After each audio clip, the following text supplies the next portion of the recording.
There's a minimum age for certain political jobs. How would you feel if there was a maximum age limit?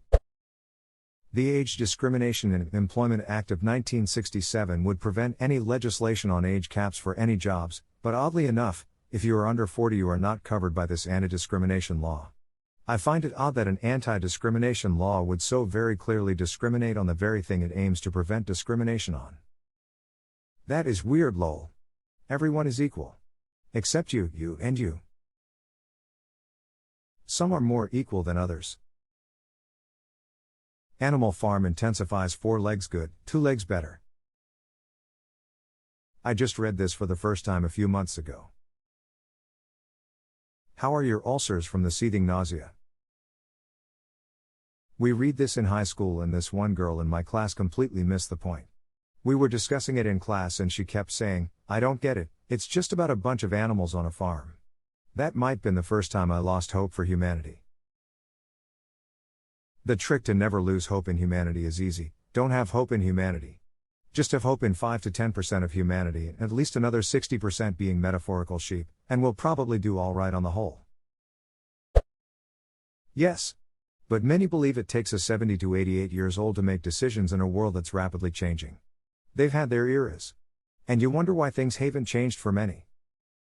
I don't think a 70 to 88-year-old should be legislating regulation and laws for new technology when they can't open their email on their BlackBerry. But that's just me. You're exactly right. I'm 50, I want to see 30 and 40-somethings making those decisions. Fresh outlook, new ideas. As much as I agree with you here, I think an even mix would be best. Or better yet, a 7,030 split. 70% are 30 years old and 30% are 70 years old.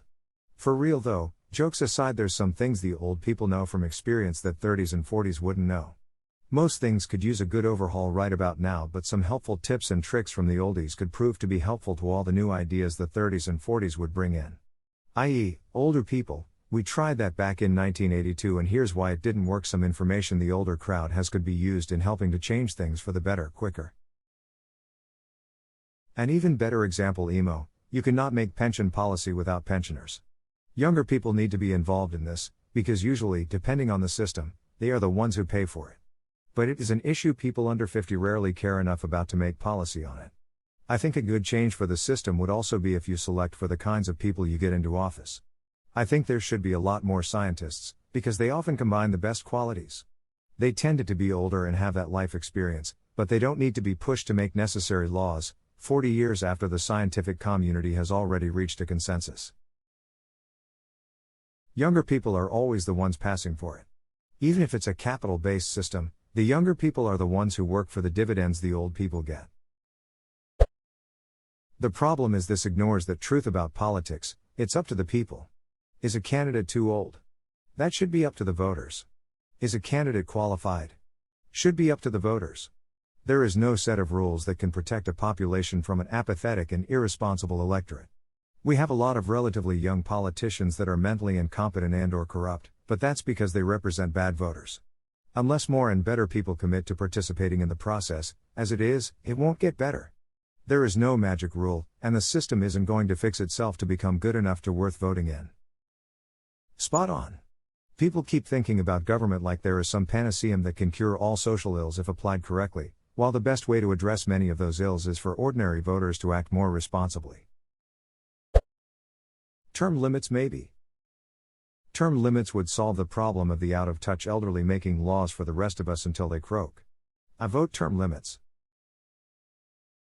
Term limits also cause the problems of politicians focusing on their career after politics because they know it's fleeting, so they focus on helping co-portations for a nice cushy job afterwards. I know some do it already, but it would be a bigger issue. I'm honestly more concerned with them doing anything to remain in office. Congressmen and women will do anything to stay in power.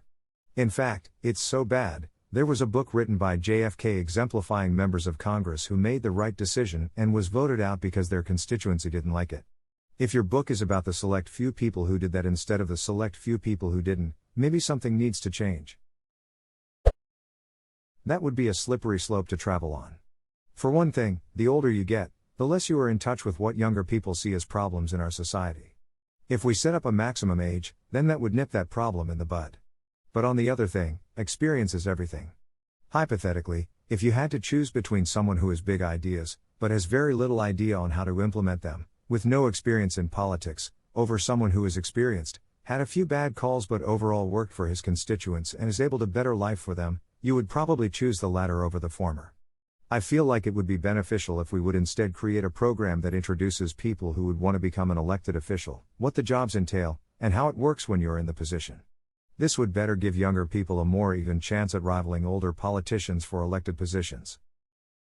I absolutely want a mix of youth and experience. But right now we are tipped way too heavily to one side. Yep, career politicians who've never had real jobs outside of politics shouldn't exist.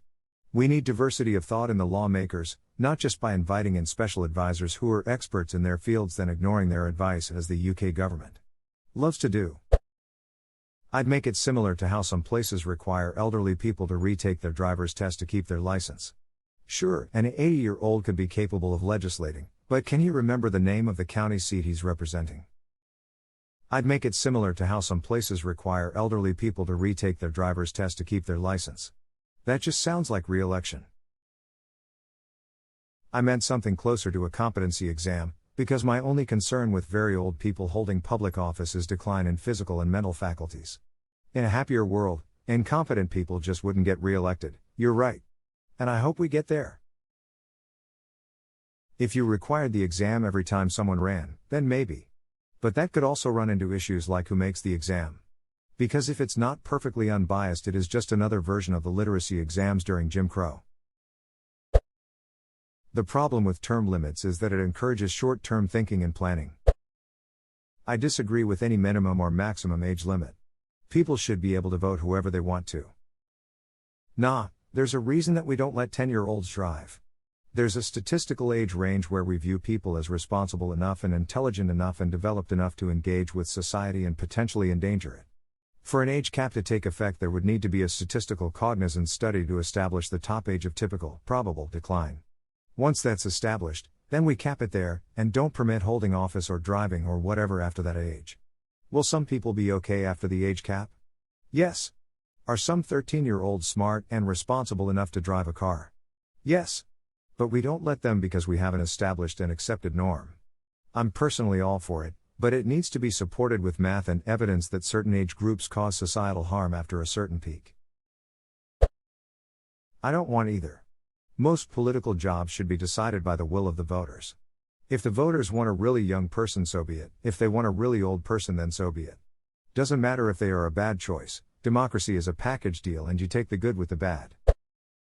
Sounds good. I always thought government needed some young blood, and by that I mean folks who didn't protest the Wright brothers plane. I say that after a certain age, you have to prove that you're fit for the job, i.e. are not suffering from disorders such as dementia, every time you run for the position. Age itself isn't the issue, but then again that's just my opinion. I'd say that proof of ability should be mandatory for anyone in any age running for re-election. You can have an impaired 35-year politician and a mentally sharp 70-year politician.